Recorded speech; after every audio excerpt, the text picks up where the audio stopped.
नमस्कार। कभी सोचा है कि एक नर्स को कैसे पता चलता है कि किसी मरीज की देखभाल के लिए क्या करना सही है? आखिर ये सारा ज्ञान, ये समझ आती कहाँ से है? आज हम नर्सिंग में ज्ञान के उन्हीं 5 जरूरी स्रोतों को समझने वाले हैं जो उनके हर फैसले की बुनियाद होते हैं। ये सवाल बहुत जरूरी है ना। जब एक नर्स किसी की देखभाल कर रही होती है तो उनके फैसलों के पीछे क्या होता है? क्या ये सिर्फ किताबों में पढ़ा हुआ ज्ञान है या फिर इसमें और भी बहुत कुछ शामिल है? चलिए इसी को थोड़ा और गहराई से समझते हैं। देखिए, नर्सिंग का ज्ञान किसी एक जगह से नहीं आता। ये मोटे तौर पर 2 तरह के स्रोतों से बनता है। एक है अनौपचारिक, जैसे सालों का तजुर्बा और पुरानी परंपराएं, और दूसरा है औपचारिक, जैसे पक्की वैज्ञानिक रिसर्च। ये दोनों मिलकर ही एक नर्स को सही फैसले लेने में मदद करते हैं। तो आज हम एक सफर पे चलेंगे। हम पारंपरिक तरीकों से शुरू करके आज की मॉडर्न रिसर्च तक पहुंचेंगे और ये देखेंगे कि नर्सें ज्ञान कैसे हासिल करती हैं। और आखिर में हम ये भी देखेंगे कि ये सब चीजें एक साथ मिलकर कैसे काम करती हैं। चलिए, सबसे पहले ज्ञान के उन पुराने और बुनियादी स्रोतों से शुरू करते हैं। ये वो तरीके हैं जो दशकों से नर्सिंग प्रैक्टिस को शक्ल देते आ रहे हैं। यहाँ 2 मुख्य स्तंभ हैं, परंपरा और अधिकार। परंपरा का मतलब है वो ज्ञान जो सीनियर नर्सें अपने अनुभव से जूनियर नर्सों को सिखाती हैं, उन्हें काम करते हुए देखकर सीखना। और अधिकार का मतलब है विशेषज्ञों, जैसे कि डॉक्टर्स या हेल्थ केयर की गाइडलाइंस, उनके दिए गए निर्देशों पर चलना। परंपरा के अपने फायदे और नुकसान हैं। ये तरीके समय की कसौटी पर खरे उतरे हो सकते हैं, बिल्कुल, लेकिन अगर हम सिर्फ परंपरा पर ही टिके रहें तो हो सकता है हम नई और बेहतर तकनीकों को अपनाने से चूक जाएं। ठीक इसी तरह विशेषज्ञों की राय मानने से इलाज में एकरूपता आती है और हमें तुरंत एक दिशा मिल जाती है। लेकिन यहाँ ये समझना बहुत जरूरी है कि मेडिकल साइंस लगातार बदल रही है, इसलिए विशेषज्ञों की सलाह को भी समय समय पर नई रिसर्च की कसौटी पर परखना बहुत जरूरी है। तो चलिए अब अगले हिस्से पर चलते हैं और देखते हैं कि सीधे काम करके, यानी अनुभव से ज्ञान कैसे मिलता है। ये वो ज्ञान है जो क्लासरूम के बाहर सीधे मरीजों के साथ काम करते हुए हासिल होता है। यहाँ भी 2 तरीके हैं, एक है व्यक्तिगत अनुभव और दूसरा है ट्रायल एंड एरर। व्यक्तिगत अनुभव का मतलब है मरीजों की देखभाल करते करते जो बातें हम सीखते हैं। वहीं ट्रायल एंड एरर में किसी मुश्किल का हल खोजने के लिए अलग अलग रास्ते आजमाए जाते हैं जब तक कि सही तरीका न मिल जाए। सच कहूं तो व्यक्तिगत अनुभव ही एक नर्स को असली विशेषज्ञ बनाता है।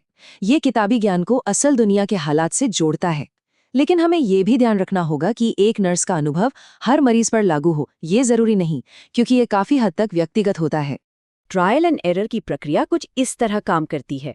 मान लीजिए एक नर्स किसी ऐसे मरीज की देखभाल कर रही है जिसका दर्द कम ही नहीं हो रहा, तो वो अलग अलग तरीके आजमा सकती है, मरीज का रिएक्शन देख सकती है और तब तक अपनी रणनीति बदल सकती है जब तक उसे सबसे असरदार तरीका न मिल जाए।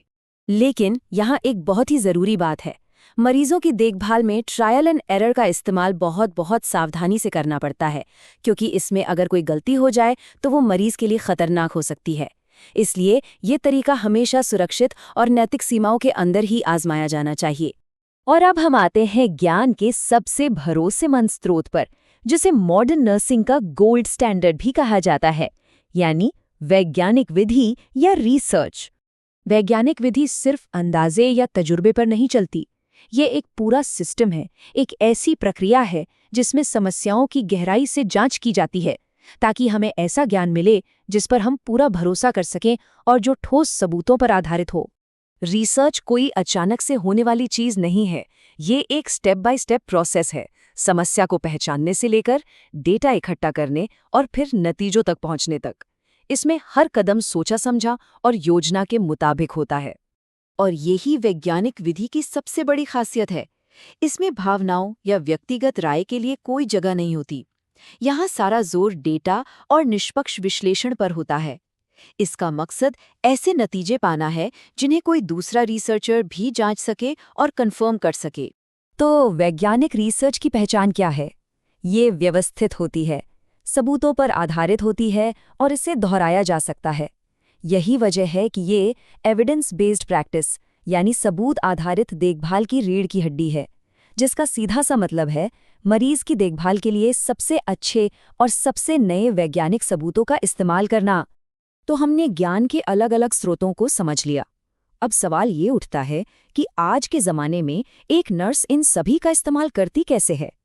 चलिए, इन पांचों स्रोतों को एक साथ रखकर देखते हैं। हर एक की अपनी खूबी है और अपनी एक सीमा भी।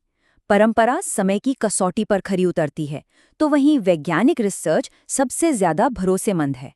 अनुभव हमें व्यवहारिक बनाता है, लेकिन उसमें पक्षपात का भी खतरा रहता है।